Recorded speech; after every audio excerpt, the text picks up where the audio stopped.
Olá, sou Natália Porto, médica gastroenterologista, teleconsultora do Telesaúde Bahia. Hoje nós vamos falar sobre doença do refluxo gastroesofágico, um tema muito comum nas unidades básicas de saúde e muito frequente. Eu me formei em 2016, fiz residência de clínica médica e residência de gastroenterologia, com término em 2021. Vamos falar sobre definição, epidemiologia, patogenia, quadro clínico, diagnóstico, complicações e tratamento. A doença do refluxo ela é uma doença crônica, ou seja, é uma queixa muito frequente em unidades básicas de saúde. O paciente geralmente vai e volta com a mesma queixa e ela decorre de um refluxo retrógrado de parte do conteúdo gástrico para o esôfago, e atingindo, além do esôfago, órgãos adjacentes, como faringe, laringe, boca, dente, acarretando sintomas não só esofágicos, como sintomas extraesofágicos, atingindo alguns outros determinados sistemas, como o sistema respiratório, otorrinolaringologia, e ele pode ou não causar lesões teciduais. É uma doença de prevalência mundial, atinge todas as idades, desde recém-nascido até o idoso, atinge todos os sexos, a prevalência no mundo é de 8% a 13%, sendo que no Brasil é de 12% a 20%. A patogênese, ela envolve ali o refluxo como um sistema mesmo fisiológico. Normalmente, o nosso corpo, ele produz vários tipos de refluxo durante todo o dia, normal, principalmente após grandes refeições, sem produzir sintomas ou lesões à mucosa. A patogênese, ela acontece quando ocorre esse desequilíbrio dos fatores que protegem a mucosa do esôfago e os fatores agressores, causando, então, sintomas e lesões teciduais. A anatomia, ela envolve justamente essa região aí, que é a região de transição do esôfago e estômago, e onde envolve aí o esfíncter esofagiano inferior, associado aí ao diafragma. Os mecanismos, ele envolve um relaxamento transitório do esfíncter esofagiano inferior, um relaxamento induzido pela deglutição ou uma hipotensão do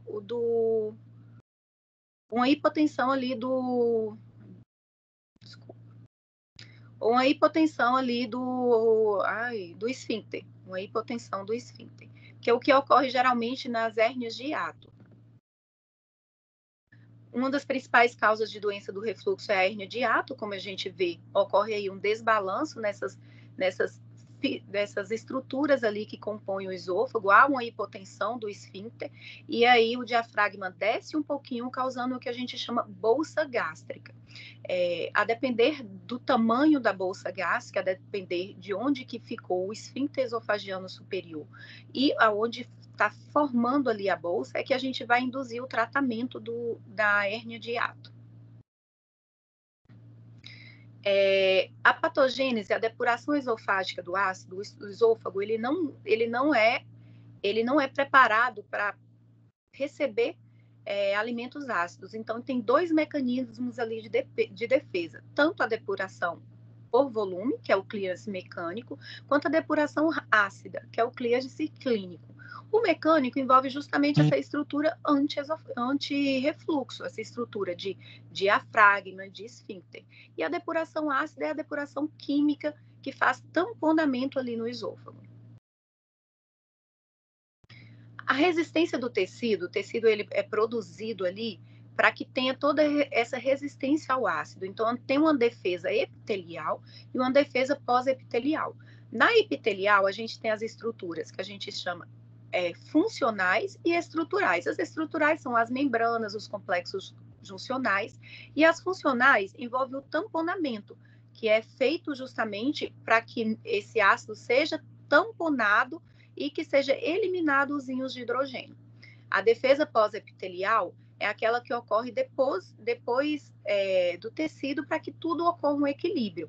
Então, envolve ali o hidrogênio, fornecimento de oxigênio, de nutrientes, de bicarbonato, para que todo o tecido tenha um equilíbrio ácido básico normal. Os fatores gástricos, ele geralmente, o estômago, ele produz ali o ácido e a pepsina, que são o que pode refluir e causar dano. Só que o próprio estômago, ele causa ali ele leva ali a formação de uma bolsa ácida gástrica, que é justamente onde acumula e evita que seja esse refluxo volte para o esôfago. O refluxo do duodenogástrico, ele é menor, ele tem menor porcentagem na doença do refluxo e ele geralmente causa os que a gente chama refluxo não ácido. E o esvaziamento gástrico lento são aquelas pessoas que usam alguns tipos de medicamento, como, por exemplo, antidiabéticos, pacientes que têm um esvaziamento gástrico mais lento, então ele acaba que o ácido fica ali por mais tempo, causando relaxamentos transitórios do esfíncter e causando distensão ali, propiciando mais refluxo. O quadro clínico, ele vai envolver sintomas que a gente chama típicos e sintomas atípicos. Os sintomas típicos são aqueles que a gente vai ver mesmo no dia a dia. O paciente chega lá queixando de pirose, o líquido voltando, regurgitação ácida, piora à noite, piora após refeições. E assim, esse é o quadro típico que a gente vê normalmente. Sintomas atípicos, eles podem vir ou não associados, o que dificulta muito o diagnóstico. Por exemplo, o paciente chega com rouquidão, uma rouquidão, apenas sintomas de rouquidão, de 3 meses. Então, o principal quadro que a gente pensa no quadro de otorrinolaringologia, mas na verdade é um quadro causado pelo refluxo. Então, ele pode causar sintomas que a gente acha que é de algum lugar e na verdade é do próprio refluxo. Entre ele, tosse, laringite. A tosse geralmente é uma tosse seca, uma tosse que não melhora, que piora à noite. Pacientes que já têm asma, pode agravar o quadro da asma. Pigarro, rouquidão, dor torácica, que a gente chama dor não cardíaca. O paciente pode vir queixando de dor no peito, uma dor que geralmente não caracteriza muito como cardíaca, mas que tem que ser excluído sempre a causa cardíaca. Então, a dor torácica, sempre a primeira coisa é descartar a causa cardíaca. Depois a gente pensa em uma dor torácica decorrida da doença do refluxo. Pacientes com aftas na boca, erosões dentárias também, que a maioria das vezes pode vir com queixas para o próprio dentista. Então, ele vai chegar pelo dentista, ele vai ter a queixa ali em outro médico e até identificar que aquilo ali pode ser próprio refluxo ácido causando erosão no dente, causando aftas, causando dano à mucosa da boca. Os sintomas já atípicos, ele, como eu falei, ele está, na maioria das vezes, relacionado às manifestações respiratórias de otorrino e geralmente atingindo ali, pode ocorrer pacientes com microaspirações.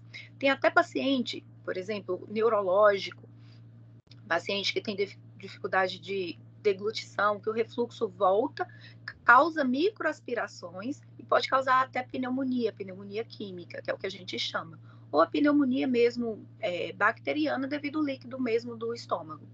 E também pode estar associado ao reflexo vasovagal por causa da irritação causada ali pelo ácido. A associação, como eu disse, de sintomas típicos como sintomas atípicos, elas geralmente estão ausentes em 60%. Então, a maioria das vezes, ela não vem queixando, por exemplo, uma regurgitação e tosse, que é o que a gente espera. Ou ela vem com tosse, ou ela vem com regurgitação. Então, o que dificulta ainda mais o diagnóstico do paciente. É muito importante a gente estar atento aos sinais de alarme, que são aqueles sinais que o paciente apresenta algo a mais. São aqueles pacientes que a gente tem que investigar. São aqueles pacientes que a gente tem que tomar cuidado. São aqueles pacientes que indicam já um exame complementar no primeiro momento. E, assim, os sinais de alarme que a gente chama de disfagia ou ginofagia, ou seja, dificuldade para engolir, dor para engolir, aquele paciente que tem perda de peso, uma grande paciente que perdeu 10 quilos e sintomas de refluxo. Esse paciente ele tem que ser investigado com mais cuidado. Esse paciente ele já tem indicação de um exame complementar em primeiro momento. Paciente com hemorragia digestiva, seja ela hematêmese, paciente vomitando sangue, seja ela melena, associado com sintomas de refluxo, esses pacientes ele tem que ser solicitado um exame complementar endoscópico em primeiro momento, assim como aquele paciente com presença de anemia, o que indica que algo pode estar ali, algo pode estar sangrando. Então, esse quadro de sinais de alarme, a gente sempre tem que ter em mente, e são esses pacientes que a gente tem que ter cuidado e solicitar exame complementar em primeiro momento. O diagnóstico diferencial, ele envolve várias coisas, como a gente falou, pode ir até de diagnóstico diferencial como IAN, paciente com dor torácica, assim como as esofagites, que a gente chama esofagite eosinofílica, que são aqueles pacientes que têm alergia, paciente mais alérgico, esofagites infecciosas, como esofagite por cândida, esofagite química, que é muito importante na avaliação, paciente que usa alendronato, paciente que usa anti-inflamatório, uso de antibiótico, os pacientes desenvolvem alguns tipos de esofagite, que confunde muito ali com esofagite de refluxo. Então, é bem importante na anamnese saber o que o paciente está usando e a possibilidade de ser outra causa de esofagite. A gastroparesia, que são aqueles pacientes que têm um intestino mais devagar por algum motivo, alguma doença, algum distúrbio hidroeletrolítico. Então, ali o líquido fica parado em região do estômago, propicia voltar. Essas são um diagnóstico diferencial. Então, tem que tratar primeiro a gastroparesia. A pirose funcional é aquele paciente onde a gente investiga todos os quadros, paciente que a gente faz todos os exames complementares e o paciente mantém a queixa. Ele mantém a queixa, ele não melhora com o uso da medicação. Então, muitas vezes é uma doença funcional.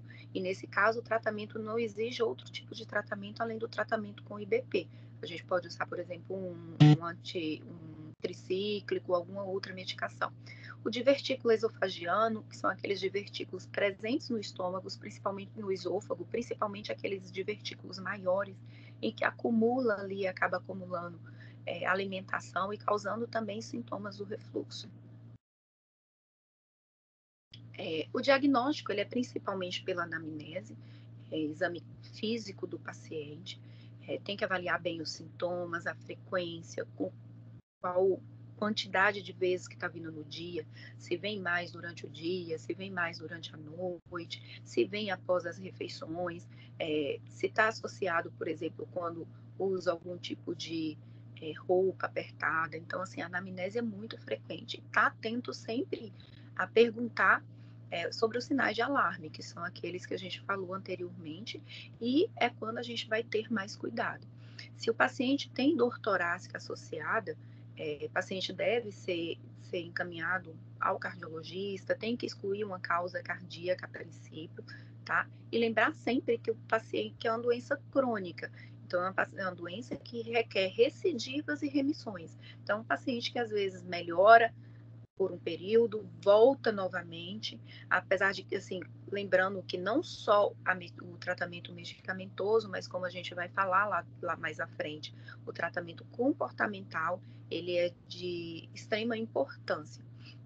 Em pacientes sem sinais de alarme, com sinais típicos, a gente sempre inicia um teste terapêutico antes de qualquer exame complementar. O teste terapêutico, a gente usa o IBP por 8 semanas.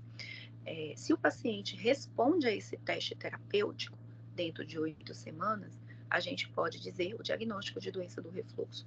Se o paciente não tem resposta satisfatória com o teste terapêutico, a gente indica complementar, indica exames complementares. No nosso caso, assim, o mais frequente, o mais usado é a endoscopia digestiva.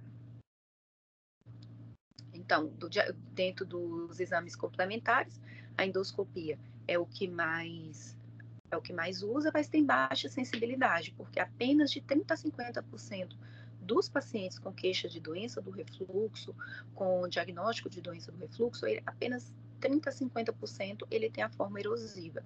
A importância da endoscopia é porque ela permite o diagnóstico de complicações. Então, assim, paciente que já tem estenose, que tem ulcerações, ele vai ser visto na endoscopia. A indicação para endoscopia, como eu falei, é a ausência de resposta terapêutica empírica, que são o uso do teste terapêutico IBP por 8 semanas. Paciente com esôfago de Barrett, porque é uma doença que requer maior controle, e paciente com fator de risco para a doença de Barrett, que requer maior controle é uma doença pré-neoplásica, paciente com sinais de alarme e reavaliação de paciente, por exemplo, com esofagite já diagnosticada, grau C e B de Los Angeles, que é o que a gente vai falar mais na frente. Pacientes também com mais de 40 anos, sinais típicos por mais de 2 semanas e período superior a 4 a 8 semanas. Essas são as indicações de endoscopia. Os achados da endoscopia, como a gente disse anteriormente, ela pode ser apenas 30 a 50% um achado erosivo, mas a gente vai ver ali que 50% pode ser um achado negativo, que a gente chama doença do refluxo não erosivo. Não é porque o achado é negativo que não tem o diagnóstico de doença do refluxo. Existem 2 tipos de doença. A doença do refluxo erosiva, que é a que vê na endoscopia, e a doença do refluxo não erosiva, que é aquela que tem sintoma e requer maior investigação além da endoscopia. Endoscopicamente, o que a gente pode ver é o refluxo e as suas complicações pela endoscopia, o Barrett, ulcerações e estenoses. Endoscopicamente, o que a gente vai ter de diferença são as 2 classificações. A gente tem uma classificação que a gente chama de Los Angeles, que é a classificação mais usada, e a classificação de Savary-Miller. A classificação de Savary-Miller é uma classificação mais completa, porque ela, além da classificação da esofagite, ela já engloba as complicações. Ela já engloba a questão da ulceração, a questão da estenose, a questão do Barrett. Aí, a gente tem um exemplo da classificação de Los Angeles. Los Angeles, grau A, é o que a gente tem ali uma erosões menor que 5 milímetros na mucosa. Grau B, que é essa segunda imagem, tem erosões maior que 5 milímetros, porém não confluentes. Grau C, que é a terceira imagem, a gente tem erosões maior que 5 milímetros, que se confluem e atinge menos que 75% do órgão. E já a grau D, que é aquela mais complicada, ela atinge mais que 75% do órgão. As esofagites que mais a gente preocupa é a esofagite C e D. A esofagite grau A, ela encontra muito achado ocasional de endoscopias em pacientes assintomáticos. Então, a que mais se refere a esofagite de refluxo é a classificação grau C e grau D. Já a Savary-Miller, como disse, é uma classificação mais completa. Então, ela vai classificar a esofagite até o grau 3, que são o grau 3 são as esofagites mais complicadas, erosões confluentes por todo o órgão. E a grau 4 já começa a incluir as complicações. Então, uma Savary-Miller grau 4 engloba ali ulcerações, estenoses, e a grau 5 já coloca como esôfago de Barrett com confirmação. Ou seja, quando se suspeita de esôfago de Barrett, já tem logo que biopsiar. Na endoscopia, como eu disse para vocês, divide em 2, doença do refluxo erosivo, que é o que a gente consegue ver na endoscopia, e a doença do refluxo não erosivo. Apenas 30 a 50% tem a forma erosiva e endoscopia normal não exclui o diagnóstico de doença do refluxo. Então, mesmo com a endoscopia normal, a gente pode ter uma doença do refluxo. São critérios conclusivos de doença do refluxo erosivo pela endoscopia: esofagite grau C e D de Los Angeles, esôfago de Barrett e estenose. A grau A, como eu falei, é considerado um achado inespecífico, porque 5 a 7,5% das pessoas assintomáticas têm esse achado. Outros exames complementares que a gente pode usar pós-endoscopia, quando o diagnóstico ele não é firmado, é a pH-metria esofágica. É um dos melhores exames e que confirma melhor. A pH-metria, ele só identifica refluxo ácido. Ele não identifica refluxo não ácido. E o paciente, ele tem uma intolerância porque ele fica com a sondinha ali durante o dia para medir o pH do esôfago. Ele está indicado para identificar pacientes da forma não erosiva do refluxo, está indicado em pacientes pré-operatórios, por exemplo, para hérnia de hiato, e sintomas persistentes e recorrentes após a fundoaplicatura, aqueles pacientes que já fizeram correção da hérnia de hiato, que afunda a aplicatura e mantém ali com sintomas de refluxo, mesmo pós-cirurgia. Investigações de pacientes com sintomas extraesofágicos, por exemplo, paciente com rouquidão, que se mantém, excluiu causa de otorrino, fez a endoscopia, veio uma endoscopia que não indica erosão, mas assim, a suspeita é que seja doença do refluxo, esse paciente está indicado fazer a pH-metria para confirmação do diagnóstico. E avaliação dos sintomas refratários, se não tiver bioimpedância. A impedância e o pH-metria, ele já avalia todos os tipos de refluxo. Então, ele avalia o refluxo ácido, fracamente ácido e refluxo alcalino.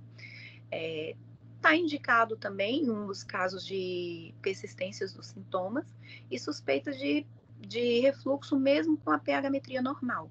Então, se você fez endoscopia normal, fez pH-metria normal, e mesmo assim você suspeita que seja um refluxo, por exemplo, alcalino, vindo ali da parte do adenal, então está indicado fazer a impedância pH-metria esofágica. Esse exame, ele exige que você pare o IBP por 7 a 10 dias. Outro tipo de exame é a impedância, o pH-metria. A importância da impedância é ali identificar a localização do esfíncter esofagiano inferior. Então, ele tem que ser feito antes da pH-metria e da impedância, para a localização ali do catéterzinho que vai ficar para medir o ácido. É indicado também para pré-operatório de doença do refluxo, para descartar doenças como a acalásia, distúrbio motor do esôfago, e ele também tem que interromper 7 a 10 dias. Então, as principais complicações que a gente vai ter da doença do refluxo são ulcerações, hemorragia, perfuração, estenose esofágica. A importância da estenose é que quando o paciente ele desenvolve a estenose, a maioria das vezes ele melhora ou alivia um pouco os sintomas de refluxo, porque a própria estenose vai servir de barreira anti-refluxo.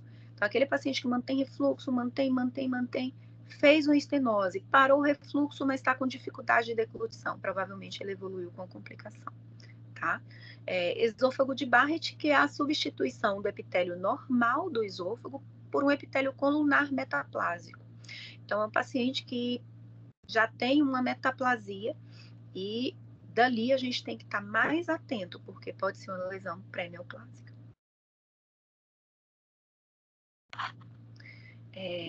Aqui a gente tem exemplos são essas mucosas digitiformes que tem na cor salmão, que a gente desenvolve ali na junção esôfago-gástrica, que a junção ela deveria ser regular. Então, a gente tem essa irregularidade, essa irregularidade na mucosa, numa cor salmão. Aí a gente já suspeita de esôfago de Barrett. Todo esôfago de Barrett, exceto o esôfago quando ele é menor, ele deve ser biopsiado para ver se tem metaplasia, para ver se tem células atípicas. E esse outro exemplo é a estenose péptica, em que você vê ali o esôfago vem do tamanho normal e de repente ele diminui o tamanho. Então, assim, esse exemplo, por exemplo, o paciente não vai tolerar muita comida, a comida não vai passar tanto ali. Então, vai ser o paciente que vai ter dor para comer, vai ser o paciente que vai começar a comer mais pastoso, mais líquido, devido à estenose. Tratamento. O principal objetivo do tratamento vai ser aliviar os sintomas, é claro, deixar o paciente bem, cicatrizar a mucosa e prevenir complicação. Então, são as 3 principais linhas. O que a gente vai ver, por exemplo, alguns tratamentos, o IBP, ele tem as 3 funções. Os antiácidos, ele não vai ter as 3 funções, ele vai apenas aliviar os sintomas. Ele não vai cicatrizar a mucosa, ele não vai prevenir complicações. Então, o tratamento correto seria o uso de medicação que tem o objetivo de atingir esses 3 pilares. O tratamento clínico. O tratamento clínico, ele é principalmente orientação do paciente, que ele tem que saber que é uma doença crônica. É uma doença que, mesmo a gente tratando aqui, hoje, ele melhorando, ele vai ter que ter cuidado o resto da vida, tá? É uma condição que vende, que tem remissão. Então, é um tratamento que requer ao longo do tempo. A aderência ao tratamento é fundamental e ele vai envolver principalmente uma terapia medicamentosa e uma terapia comportamental. Só o remédio, ele não vai ter o efeito que a gente quer. E só também a terapia comportamental geralmente não vai reverter. Então, é uma associação de terapia medicamentosa e comportamental. Medidas comportamentais, a gente vê principalmente refeições de pouco volume, a gente fracionar as refeições, comer a cada 3 horas, em pequenas quantidades e não estar comendo em grandes quantidades. Evitar deitar 2 a 3 horas após a alimentação, quando o paciente alimentar, ficar sentadinho, ficar em pé 2 a 3 horas. Paciente, por exemplo, que janta muito tarde, evitar jantar tarde para ir dormir, deitar para dormir. Então, são coisas que acabam fazendo com que o líquido volte. Então, não deitar 2 a 3 horas após a alimentação. Cabeceira da cama elevada, seja o paciente colocar um travesseiro, o paciente talvez não tolere o travesseiro, por problemas ortopédicos, alguma coisa ali, coloca um calciozinho na cabeceira da cama, mas mantém uma cabeceira da cama mais elevada. Evitar determinados alimentos que correlacionem com piora dos sintomas, por exemplo, café, bebida alcoólica, chocolate, farinha, pimenta, fritura, refrigerante. Então, tudo isso tem que ser evitado. Tudo que vocês perceberem que pode estar causando do refluxo, ele redução de peso, o paciente que tem está com sobrepeso, que tem obesidade, tem que diminuir ali um pouco, porque melhora também, cessar tabagismo, o cigarro piora e, se possível, tentar cessar o tabagismo, tá? O tratamento clínico, como eu disse, primeiramente a gente faz o tratamento com IBP por 8 semanas. O IBP, ele tem vários tipos de IBP hoje, desde o omeprazol, lansoprazol, pantoprazol, rabeprazol, dexlansoprazol, são vários tipos de IBP. O tratamento, se for um caso de esofagite mais leve, a gente usa a dose plena, que é uma dose de manhã. Se for casos mais graves, a gente usa dose dupla, que é de manhã e de noite. A dose plena do omeprazol, ele é 40 miligramas. Então, a maioria das vezes a gente encontra o omeprazol em UBS de 20 miligramas. Então, a gente vai usar a dose plena, 40 miligramas. Então, vão ser 2 comprimidos de manhã, em jejum.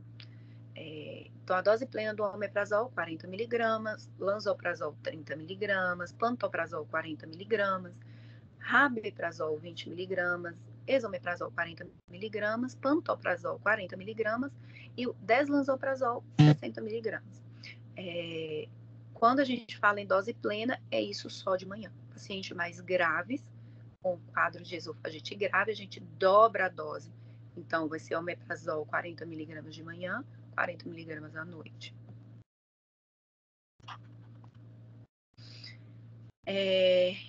Como eu disse, iniciar a IBP uma vez ao dia em dose plena.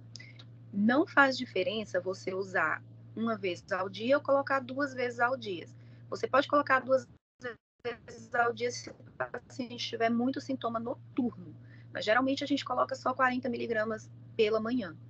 O paciente acorda de noite com refluxo, então você coloca 20 de manhã, 20 à noite. Sintoma não melhorou, 40 de manhã, 40 à noite.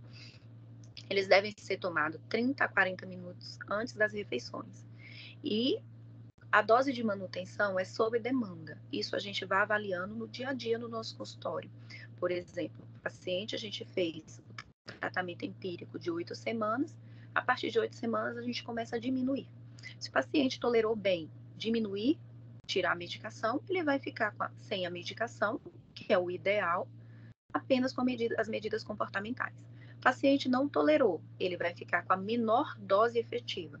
Por exemplo, a menor dose efetiva dele é 40 miligramas de omeprazol pela manhã, então ele vai ficar com essa dose. O ideal sempre é tentar tirar o omeprazol, é tentar manter o paciente sem omeprazol.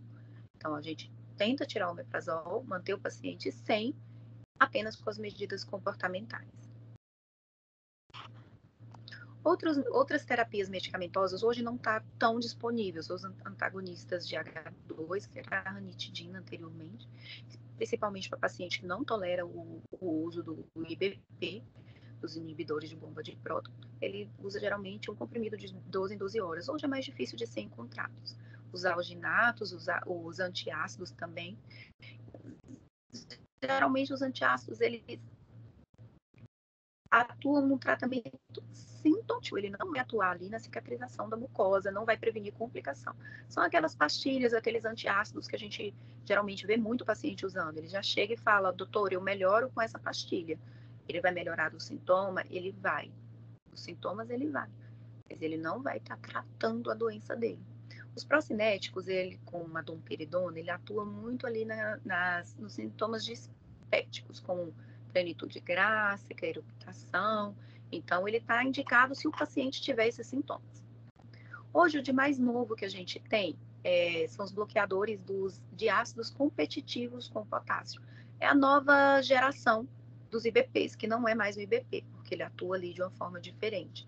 É a vonoprazana. Ele tem maior potência, maior duração de efeito, usa uma vez ao dia, não precisa estar em jejum, tem um efeito imediato. Qual é o ponto ruim dele? O custo. Ele ainda tem um custo ainda muito elevado, mas é um remédio que a gente pode estar lançando mão também, e os estudos mostram um bom resultado com o uso da vonoprazana.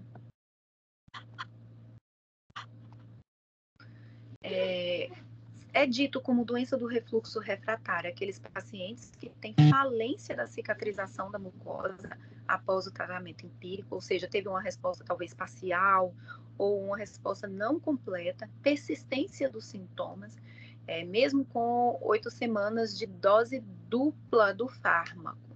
Então, mesmo com o uso 2 vezes ao dia, por exemplo, o uso do omeprazol 40 mg de manhã e 40 mg à noite. Esses pacientes, eles, quando têm refratariedade ao uso de terapia dupla, aí a gente chama doença do refluxo refratário.